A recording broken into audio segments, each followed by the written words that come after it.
Lego made the Spider-Man brand new day minifigures, but some of them are really bad. So today I'm going to fix every single one of them and build the characters Lego completely forgot to make. Let's start with Peter Parker. For the legs I used these ones from Fortnite. Then I grabbed Eddie Brock's torso, this head from Will Byers, and finish it up with Gambit's hair. I chose Will Byers' head cause it perfectly captures Peter while he's mutating and his spider powers are getting stronger. And for that hilarious cocoon scene from the movie, we can swap it onto this Batman body to recreate Peter getting completely wrapped up in webs. And I think that combination makes a pretty accurate Lego Peter Parker. This Spider-Man suit is already incredibly detailed with its dual molded legs and printed arms, but I'm going to make it even more movie accurate. First, I'll swap the arms for a pair with a lighter shade of blue, while keeping the printed web details. Then, I'll replace the legs with the dual molded ones from the Zombie Hunter Spider-Man. Since they have extra printing, that matches the new suit much better. And just like that, here's my Spider-Man brand new day figure. And disaster struck. Halfway through filming, I accidentally cracked this minifigure's torso on both sides. So, next one is a scorpion. This minifigure is already almost perfect, so I only made a few upgrades. First, I'm swapping the plain arms for these printed ones to add a little more detail. Then, I'm removing the backpack, because it doesn't really look like an armor. Instead, I'm making him look bulkier by adding Saw Gerrera's shoulder armor from Star Wars. To upgrade the tail, I use these dark green 1x1 clip tiles along with these bar handles to create a fully articulated tail. It's way more poseable, much more detailed, and a huge improvement over the official Lego version.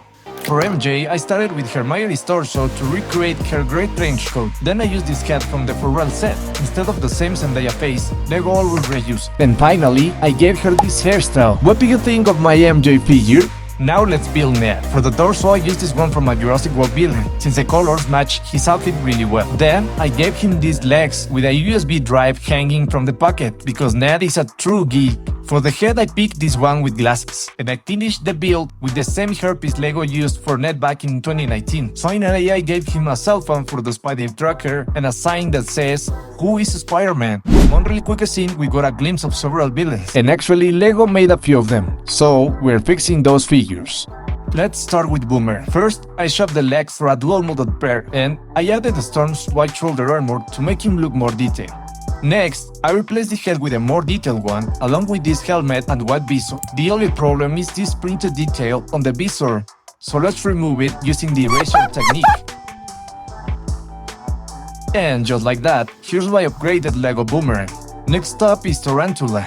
This one only needed a few small upgrades. I shoved the legs for Star Wars dual molded ones and added these shoulder pads to make him look more intimidating.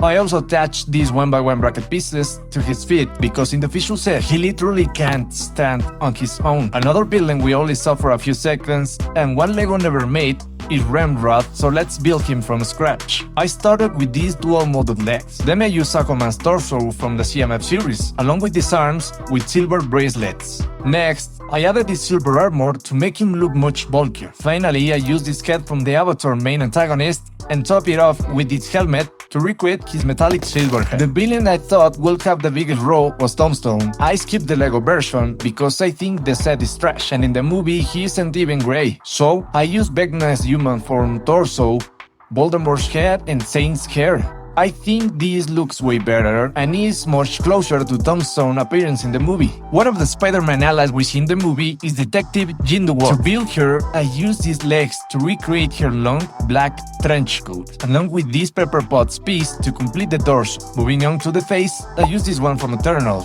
and Luffy's hair from One Piece. To finish the build, I gave her a pair of handcuffs and a cell phone as accessories.